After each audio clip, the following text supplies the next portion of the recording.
Hello, my dear student.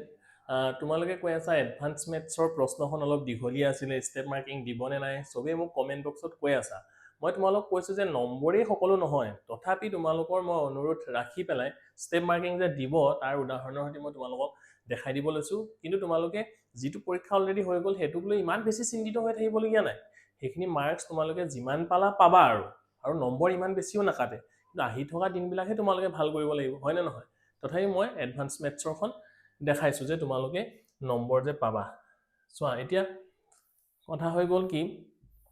যোনটো এটা 2 নম্বৰৰ প্ৰশ্নটো চোৱাচোন তোমালোকে 2 নম্বৰ প্ৰশ্নটো যদি লিখাই এইবোৰ ষ্টেপ মাৰ্কিং ইমান লৈকে লিখিলেও তোমালে পাবা 1 নম্বৰ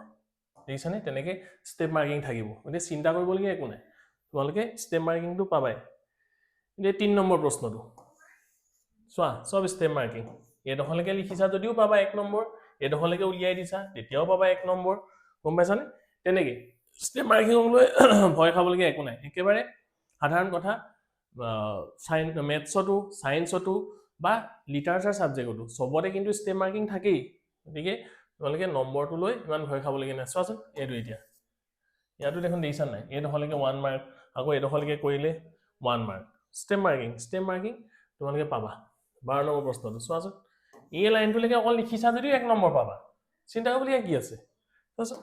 এডখৰলৈকেও যদি লিখিছা কৈছা যে কিছুমানৰ টাইম নহলে ধৰি ললে এই প্ৰশ্নটোৱে যেনিবা লাষ্টত তোমালে লিখিলা এডখৰলৈকে লিখি থৈ পিছকন সময় নাপালা তথাপিতো কিমান নম্বৰ পাবা দেখিছা নাই গতিকে 1 2 3 নম্বৰটো পাবা তেনেকুৱা কথা ভয় খাবলগীয়া নাই এইবিলাকো ঠিক একে মই কেইটামান এনে উদাহৰণ দিছো এতিয়া এইটো প্ৰশ্ন প্ৰথম লাইনটো লিখিলেই হ'ল জাস্ট এক ভাঙি দিয়া লগে লগে 1 নম্বৰ পালাই দেখো হয় নহয় এইটো চোৱাচোন 18 নম্বৰ প্ৰশ্নটো এইখিনি ধৰি ললা কে বুলি ধৰিয়ে ললা চোৱাচোন এইটো একেবাৰে ইজি কথা এইটো ভাও কথা হলনে তথাপি 1 পাবা দেখিছানে জাস্ট লিখিব লাগে গতিকে তোমালোকে ভয় খাবলগীয়া একো নাই তোমালোকৰ পৰীক্ষা খুব ভালেই হ'ব আৰু মই ইমান বিশেষ দেখাই নাথাকো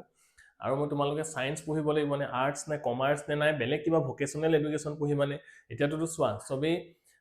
পেৰেন্টস বিলাকে ইনষ্টিটিউট বিলাকৰ পৰা ফৰ্ম বিলাকো কালেক্ট কৰিছে তোমালোকক পঢ়াবৰ কাৰণে হয় নহয় এতিয়া তোমালোক একদম এটা কনফিউজ সিচুৱেচনত আছা মই জানো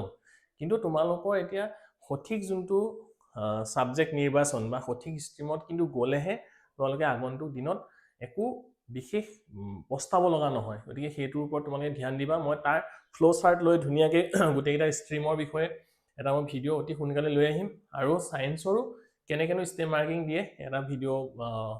কৈ আছা যিহেতু হেকানে বনাবলৈ চেষ্টা কৰিম গতিকে তোমালোকে আমাৰ লগত কানেক্টেড হৈ থাকা তোমালোকৰ লগৰবিলাকৰ লগত শেয়াৰ কৰা আমি ক্লাছৰুম টু কেৰিয়াৰ আমাৰ এই চেনেলটোৰ উদ্দেশ্যই হৈছে ক্লাছৰুম টু কেৰিয়াৰ তোমালোকৰ এটা সুন্দৰ কেৰিয়াৰ উপহাৰ দিবৰ কাৰণে আমি যিমান পাৰো চেষ্টা কৰিম গতিকে